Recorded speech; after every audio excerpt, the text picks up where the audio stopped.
What's going on, Paisanos? V here, coming at you, well, with another market watch today. Listen, I'm a big fan of fusions. I'm not gonna lie. I'm not gonna hold back. It's my thing. I like Trudeau's. Can it make fusions? Cool. I'm involved. And, you know, with Despia's getting that, well, not even just Despia's, but a structure coming out soon that's gonna make use of these Despia cards, you gotta be insane not to get involved. Now, you might say, well, V, we're going to get a ban list. And probably by the time that structure comes out, we're going to get another ban list. Sure, you're not wrong. The thing about that is, though, let's be honest. The ban list is not going to hit already established cards that are relatively new. It's going to hit cards that have been out for a long time. Cards like Protos, cards like Mystic Mine. You're not going to hit something that you could release in a structure deck with support for that structure deck. It makes zero sense.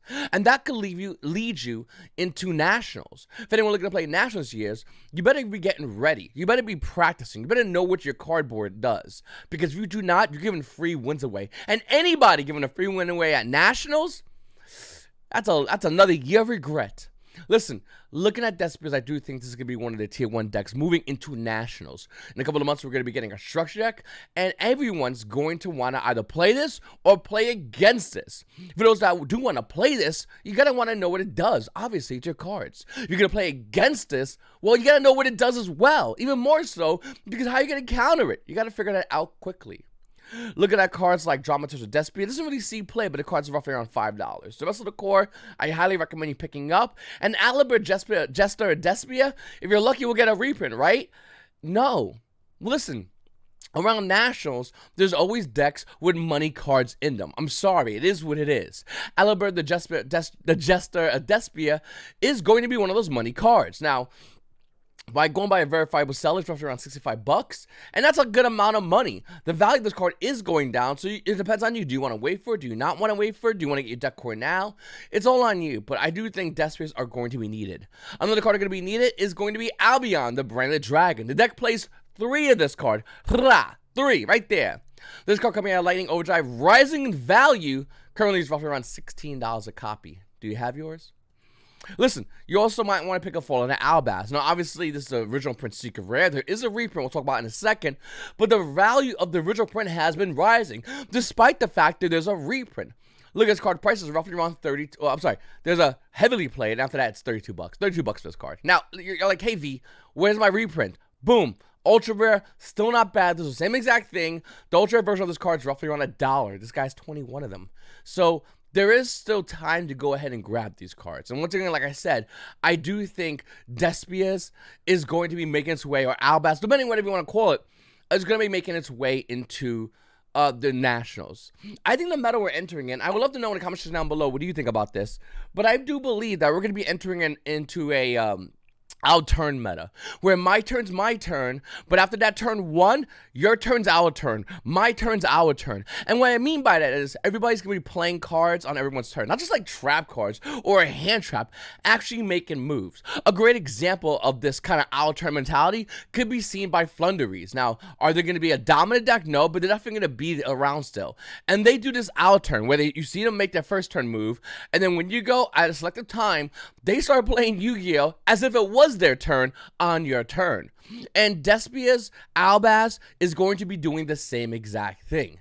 These decks are definitely going to be weakening cards, let's say, like, you know, Max C coming off the ban list, weakening cards that might be good now, but won't be good later. There's cards that aren't good right now, but will be good later. And I do think that this out-turn mentality is going to change the way we see Yu-Gi-Oh! Moving forward.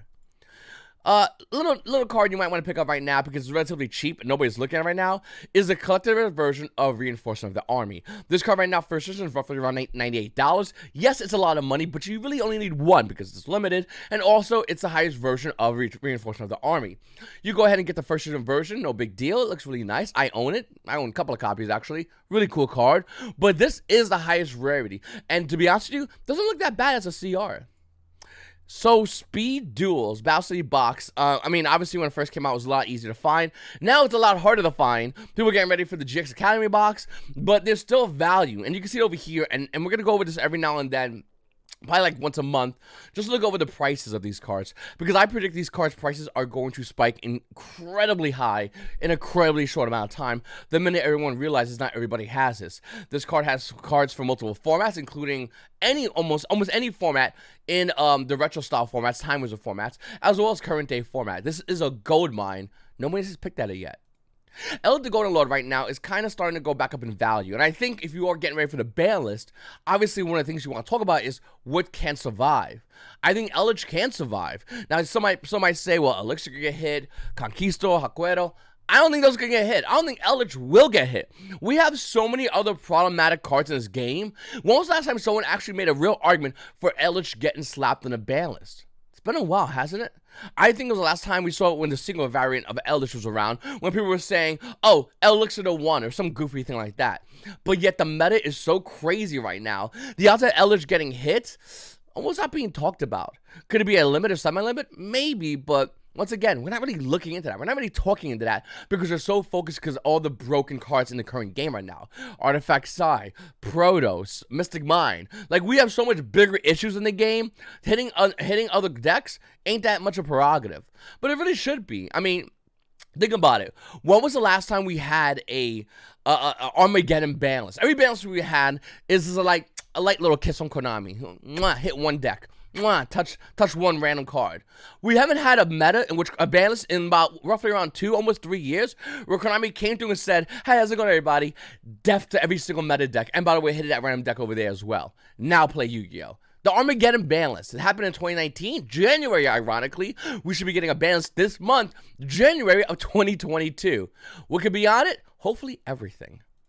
Mathematic Edition is going up in value. I really don't know why. This card out of Mystic Fighters, only printing Mystic Fighters, is holding roughly around an $8 price point. If you have it, sell it. Unless you're playing Mathmex, then you can keep it. Predator Plant Tri-Fi Overtum. This card over here, no big deal. It's $15. 17 after that one sells, by the way. This guy's 99.4%. $17 after that one sells, and then $18, so on and so forth. Why is this going up in value? Well, good for Super Poly, and eventually this actually might start seeing play. For the person that's not listening to what I just said, and super easy typing in, but V, you're saying the card wrong. It actually goes like this. I don't care. Your comment's gonna get deleted. All right. Then we have Borderlord Savage Dragon. I just ate, so now my lips are all like bleh. Borderlord Savage Dragon. This card, once again, out of Savage Strike, as well as 2020 10 Lost Memories, is worth money. Don't get rid of this card. You keep one of these. I personally like the Savage Strike Ultra Rare version, though I will say the Prismatic version does look nice as well. Which one do you like more? Once again, it's a really hard choice, but I really like the Ultra Rare a lot out of Savage Strike. Savage Strike was such a good set. I mean, it had cards like Fantastical Dragon Phantasme in it. At the lowest version of this card, it's roughly around $3. $4 for the Ultra Rare, and for the Secret Rare, a lot more. This is one of those cards I always keep. I always keep one of each hand trap. And as Yu-Gi-Oh! Continues, that might not be needed in the near future. I mean, I do think Cross the Designator is going to be a card that's going to get bought out. I think Cross the Designator is going to get clean off the shelf. You don't got your playset? No big deal. You'll cry later when it's needed. Or you get it now. That's the options you have. By the way, if you want this card, it's roughly around $30 for a Fantastical Dragon Phantasme. Not seeing as much play right now, but still a great card. I always recommend to every Yu-Gi-Oh! Player, whether it's high rarity or low rarity. I personally think high rarity is better, but whatever you want to do, get a playset of every hand trap in the game. What could it hurt? Especially once nobody's looking at right now, especially get those hand traps. Goes and Match is another card out of Hidden Summoners. This is a super rare version, by the way. Look at the market on it. Look at the market in 3 months. Look at it in 6 months. It has been rising. The price of Goes and Match right now is roughly around $6. I haven't seen this card see any play. But then again, when you look at Goes and Match, there's not many copies of it. Structure X Soul Burner was the last mass release besides Hidden Summoners. And after that, it came in Turtle Pack Boost to 8. And then Crossroads of Chaos. Great set, but an old set. We also have another card nobody's looking at right now. I sold a Two-Tail of the Noble Knights. Now, I'll tell you right now, I own 2 of these ultra rares. The super rares are starting to rise in value. They're going to $3. By the way, this card was a super rare and Soul Fusion. Well, the special editions when we used to have those. Those are really fun. All right, let's talk ban list for a quick second. If a card doesn't come off the ban list, is it worthless? Is it, ha, it doesn't come off the ban list, idiot? No. The opposite, actually. The Yu-Gi-Oh! Market is evolving. And it's been doing this for years, but it's doing it nonetheless. It's evolving, it's changing. Cards like Masterpiece, the True Draco Slayer King, when it first got hit in the ban list, it was $4 for first edition. Look at the card price right now. If you want this card, we'll go with first edition versions because they look the most fun and entertaining. It's $23. Unlimited, you say? No big deal. $18. Why am I pointing this out? Whether this card comes off the bands or not, let's be honest. It comes with the bands, it's not going to do nothing. And I don't want to attack nobody playing Dracos. I think Dracos is a great deck, but the power lies in your field spell, not in one monster. That would be limited if it was to come off the ban list, if we're going to be honest. This card's really good, but the game has progressed to such a state where this card isn't as strong as it used to be. Back in the day, you brought this card on board, your opponent had to have extra time to think. They had to have a time extension on their thought in order to get through this card. Now you look at it and go, that's fine. I can get over this card easily. There's so many cards in this game to break through Masterpiece. It's just not much of a threat as it used to be. With that said, if this card was to come to 1, the value we expect for a short amount of time, those who are smart sell this card, the card sees no play, goes back down, and then you buy it again. And I think there's a lot of great cards to talk about that. I think the ban list is filled with cards that if you bought, even if they wasn't on the ban list, the hype will drive the price point up. It's really rare the cards sees play afterwards. Only in certain instances like Imperial Order does it actually see play. Most of the instances, it continues to go back down. And that's what's going to happen with Masterpiece. I'm just getting upset looking at this set because this set was so broken out its release. Dual Overload is a broken set. Can we just if I could get one set in Yu-Gi-Oh and say this is the broken set, the answer is Dual Overload. Here's why. Needle Fiber people were saying it should have been banned on release. Like when this set came out, everyone said it should be banned. Celine's arguably almost bannable, not yet, but she's one day I wouldn't be surprised if she gets banned. And Akana's heads on a chopping block of being banned. This set also had cards like Artifact Dagda. If you like it inside, thank this card. We also saw Mecha Fantasy Rorodon, which used some broken combos. Let's see what we got there. Oh, Union Carrier was in here. You know, the card that's banned right now. We're not even done yet. There's like so many more cards. Some more Bird of Sovereignty. This card's heads on a chopping block. Dual Overload was such a broken set that Yu-Gi-Oh players to this day are still going to be talking about it. Yu-Gi-Oh players in the future are still going to be talking about how broken of a set this was and what cards should be hitting this ban list. At one point, even Dingirsu was a candidate. This is an insane set. With that said, ugh. Ate an orange and half the orange. Anyway, with that said, what's going to be hit on Dual Overload? It's a very important question. Because we can make an argument for Needle Fiber. We still can. Card's broken. Didn't go nowhere. It's going to get better. We can make an argument for Repetitive Inverted Anaconda, right? I think we're beyond Red Eye Fusion getting hit or Dragoon getting hit. That's the problem. Sure, we could do that. We can make an argument for Dagda. Even though Scythe's the real problem, sure, get rid of Dagda. It'll definitely stop a lot of players from using Scythe anyway. Konami never hits the thing directly. They always hit indirectly. That would make sense by Konami standards. We can make an argument for some more Bird of Sovereignty. That's another good card that we could talk about. There are so many cards out of this set. It's absolutely ludicrous to think that something in this set's not going to get hit every single ban list. In this ban list, what's your money on? Samorg or Anaconda? I'm going to go with Anaconda, but I wouldn't be surprised if Samorg joins it as well. So, old cards have a lot of value. I know, shocker, hot take, right? Listen, in Yu-Gi-Oh, old cards have crazy value, and the question is when are you going to go ahead and take advantage of that? And it's really hard to really figure out what cards, when, why, and how much you should get. It's a really hard question. Me personally, I get a play set of 3. I used to do the rule of 9, but I don't really go into Yu-Gi anymore with the intentions of making money. I just want to have my collection, so I want to buy cards I like. So that's what I'm up to right now. That's what I personally do. For anyone out there, RO9 is the best way to do it. Rule 9 is simple. You buy 9 of a card, like say Victoria. 3 to sell, 3 to trade, and 3 to keep for yourself. Real simple. Everyone's happy, and when I mean everybody, I mean you. That's what really matters in this situation of buying cards in Yu-Gi-Oh. Well, let's look at Victoria. Because a long time ago, I talked about this card. I said you should buy this card. I said this card's not even that good, but it doesn't really matter. The only version of Victoria was also in a structure deck as a common, Lost Sanctuary, and I'm not sure if anyone's really going to play with a common versus a secret rare. The hype of this card is enough to make this card go up in value, and the amount of this card in the market is relatively null, which makes the card want to go up in value even more. Let's take a look at it. So, I'm going to go to first edition, and we'll talk about Unlimited in a second. First edition versions of Victoria are currently roughly around $94. I actually have 9 of these. This is back when I was RO9. I bought 9 Victorias, because that's what you do. Okay, I think I bought 3 foreign, if I'm not mistaken, and then 6 whatever. And I sold a bunch of Victorias already at this insanely high price point. Kept my play set and had fun doing it. That is a crazy amount of money for a card that realistically should not be worth this much. But why is it worth this much? Scarcity. We talked about that already. Looking at an unlimited version of Victoria, it's currently $12. Here's my other prediction for a card like Victoria. When they're eating up the first editions, the unlimiteds are going to come next. 100%. And the fact, we actually saw this already. I'm trying to see if I could find it. What's the name of the card? It was with agents. Normally this is the part where the video gets edited, but I don't edit videos because I'm lazy. One day I'll start editing my Yu-Gi-Oh videos. Okay, but I did type in Archlord Christia. Archlord, there we go. Archlord Christia.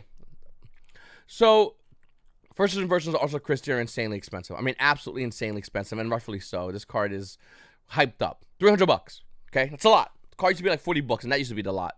Once again, this is the presumptive highs of Yu-Gi-Oh. Okay. Then we got unlimited versions of Archlord Christia, $46 to $47. Unlimited original print still. Well, I'm not sure if the chart will show it. It's not going to really show it, is it? No. Okay. Unlimited versions of Christia used to be like under $10. Secret versions of Christia used to be like $40, and that was crazy. Thinking that the secret was so crazily high. I knew this because I bought my place of Victorias and talked about it on a Market Watch years ago while this was occurring. What has happened? Well, once again, when the first one gets eaten up, what happens to the unlimiteds? Well, they get eaten up next. Is it as fast? No, unless it's meta. Well, why is it still getting eaten up? Well, it's simple. Who's selling these cards? Why would you want to sell these cards? Most people don't sell these cards. Most people hold these cards, and the value steadily climbs, like in the case of Archlord Christia.